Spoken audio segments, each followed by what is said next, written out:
मित्रांनो, कुवेतने मागच्या 30 वर्षामध्ये फर्स्ट टाइम क्रूड ऑइल हे एक्सपोर्ट केलेलं नाहीये. तसेच गव्हर्नमेंटला आपल्या 80,000 करोडचा हिट बसणार आहे एलपीजी मुळे. तसेच इंडिया आता नेपाळला इथेनॉल एक्सपोर्ट करणार आहे. मित्रांनो, मी किरण कदम आणि तुमचं स्वागत आहे आजच्या पॉइंटेड चर्चामध्ये. आजही आपण अशा इंटरेस्टिंग आणि इम्पॉर्टंट 20 बिझनेस न्यूज जाणून घेणार आहे.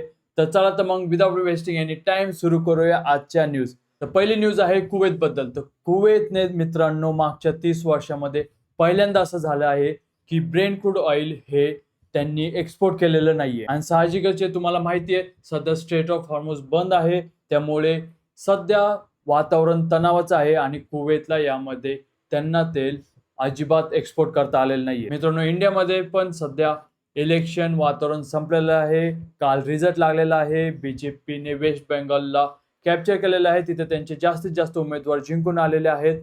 त्यामुळे आता इंडियामध्ये सुद्धा याचे इम्पॅक्ट आपल्याला अनुभवायला भेटतील असे मला तरी वाटते. नेक्स्ट न्यूज आहे मित्रांनो, इंडियन गव्हर्नमेंटला 80,000 करोडचा हिट बसणार आहे एलपीजी सप्लायमुळे. हो मित्रांनो, सध्याची परिस्थिती बघता, सध्याचं युद्धाचं वातावरण बघता इंडियामध्ये एलपीजीचा सप्लायला शॉर्टेज आहे. पण असं नाही मित्रांनो की आपल्याला एलपीजी गॅस भेटणारच नाही. एलपीजी गॅस आपल्याला भेटणार, एलपीजी सप्लाय भेटणार, पण तो थोडा एक्सपेन्सिव्ह आहे. आपल्याला गल्फ कंट्रीज कडून जरी एलपीजी भेटत नसला तरी आपल्याला सध्या युएसए आणि न्यूझीलंड कडून चांगल्या प्रमाणामध्ये एलपीजीचा सप्लाय भेटत आहे.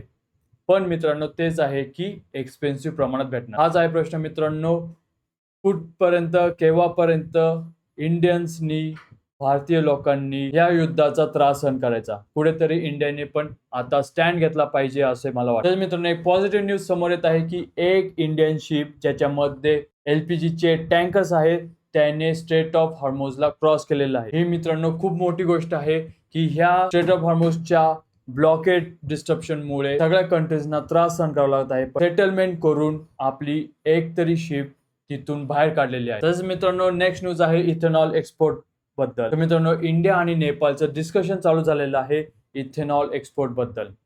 मित्रांनो, आपल्या कंट्रीमध्ये एक रूल आहे की आपण इथेनॉल हा एक्सपोर्ट करू शकत नाही. पण आता ह्या रूलला एक्सेप्शन निघत आहे नेपाळ. म्हणजे हे रूल्स थोडे लूज करायचा इंडियन गव्हर्नमेंटचा आता सध्या विचार चालू आहे. तर मित्रांनो, सध्याच्या काळामध्ये इथेनॉल एक्सपोर्ट मध्ये इंडिया नंबर 1 बनून पुढे येत आहे आणि ही खूप मोठी गोष्ट आहे. नेक्स्ट न्यूज आहे मित्रांनो, चायनीज कंपनीजच्या होल्डिंग्स बद्दल.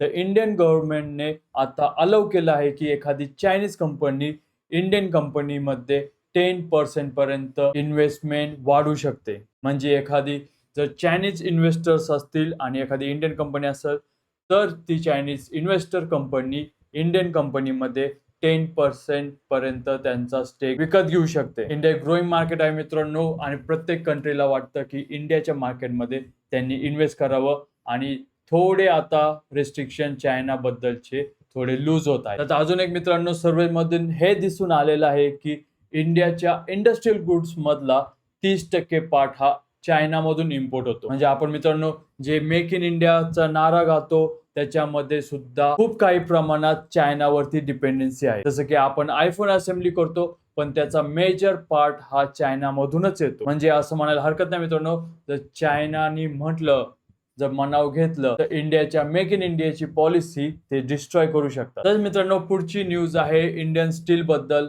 तर फिनिश स्टील मध्ये इंडिया आता एक्सपोर्ट करण्यामध्ये नंबर 1 बनलेला आहे. इंडिया सध्या इम्पोर्ट आणि एक्सपोर्ट दोन्ही करतो स्टीलचं, पण एक्सपोर्ट हा स्टील मधला 35% मागच्या वर्षीपेक्षा वाढलेला आहे. तसेच इम्पोर्ट हा 31% कमी झालेला. म्हणजे मित्रांनो, इंडिया हा मेटल सेक्टर मध्ये चांगली कामगिरी करत आहे. तर मित्रांनो, नेक्स्ट न्यूज आहे अडानी ग्रुप बद्दल. तर मित्रांनो, अडानी हे त्यांची ग्रोथ बूस्ट करण्यासाठी आता ऑर्गनायझेशन रिस्ट्रक्चरिंग करत आहे. म्हणजे मित्रांनो, गौतम अडानींना असं दाखवून द्यायचं आहे की जे निर्णय हे काही दिवसांमध्ये घेतले जातात ते आता आपण काही तासांमध्ये घेतले पाहिजे आणि डिसिजन घेण्यावरती टाइम वेस्ट नाही घेतला पाहिजे.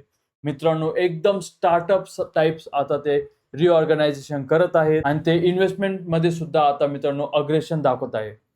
जी इन्व्हेस्टमेंट ते पुढच्या 10 वर्षात करण्याचा टार्गेट होता त्यांचा, ते आता पुढच्या 5 वर्षांमध्ये ती इन्व्हेस्टमेंट ते कंप्लीट करणार आहे. तर मित्रांनो, अडानी ग्रुप आता स्वतःचा एक इकोसिस्टम बनवत आहे, ज्याच्यामध्ये ते आता वर्कर्सना स्वतःच अकोमोडेशन प्रोव्हाइड करतील आणि एक सेंट्रलाइज किचन असेल जिथे 1 लाख वर्कर्ससाठी डेली खाणं बनवलं जाईल. तर मित्रांनो, नेक्स्ट न्यूज आहे डीमार्ट बद्दल. तर मित्रांनो, डीमार्टचा Q4 चे रिझल्ट हे समोर आलेले आहेत आणि त्यांनी 19% प्रॉफिट बुक केलेला आहे. रेव्हेन्यू सुद्धा मित्रांनो मागच्या वर्षीपेक्षा 19% वाढलेला आहे.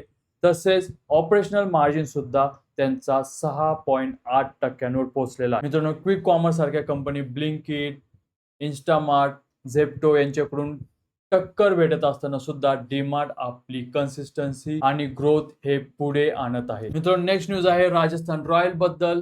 तुम्ही ऐकलंच असेल मित्रांनो की सोमाई ग्रुप हा राजस्थान रॉयल्सला $1.63 बिलियन मध्ये एक्वायर करणार होते. पण मित्रांनो, ही डील होल्डवर गेली आणि याचं प्रमुख कारण पुढे येत आहे की राज कुंद्रा यांचे 11.7 करोडचे अनरिझॉल्व क्लेम अजूनही पेंडिंग आहेत आणि कुठेतरी ह्या पॉइंटमुळे ही डील फसताना दिसून आली. आणि आता एक नवीन बातमी समोर येत आहे की मित्तल फॅमिलीने राजस्थान रॉयलचे 75% स्टेक हे विकत घेतलेले आहे. तसंच मित्रांनो, आधार पुनावालाने सुद्धा 18% राजस्थान रॉयलचे विकत घेतलेले आहेत आणि 7% कंपनीचा हा एक्झिस्टिंग होल्डर साठी ठेवण्यात आलेला आहे. तर मित्रांनो, नेक्स्ट न्यूज आहे पराग अग्रवाल बद्दल.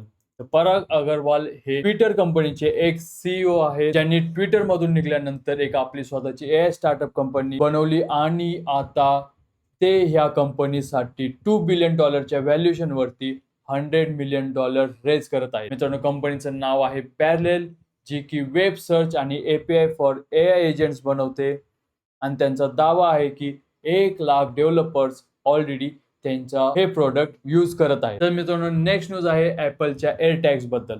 मित्रांनो, ऍपलने एअरटॅग्स इन्व्हेंट केले होते कारण आपल्याला त्याचा खूप फायदा व्हावा. आपण आपल्या बॅगवर किंवा किचन वरती किंवा जे फॅमिली मेंबर्स आपल्यावर डिपेंडंट आहेत त्यांच्यासोबत जर आपण एअरटॅग ठेवला तर आपण त्यांना ट्रॅक करू शकू. पण याचा मित्रांनो दुरुपयोग होताना दिसून येत आहे.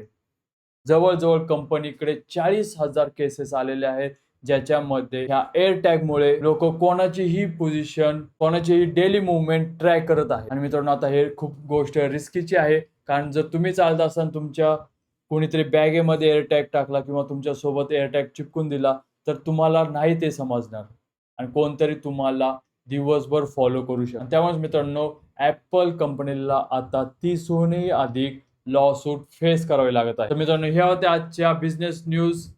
तुम्हाला बिझनेस न्यूज कशा वाटल्या हे मला नक्की कमेंट सेक्शन मध्ये सांगायचं आहे. तुम्हाला व्हिडिओ आवडला असेल तर व्हिडिओला नक्की लाईक करा. भेटूया अशाच इंटरेस्टिंग बिझनेस न्यूज सोबत पुढच्या व्हिडिओमध्ये. तोपर्यंत जय हिंद, जय महाराष्ट्र.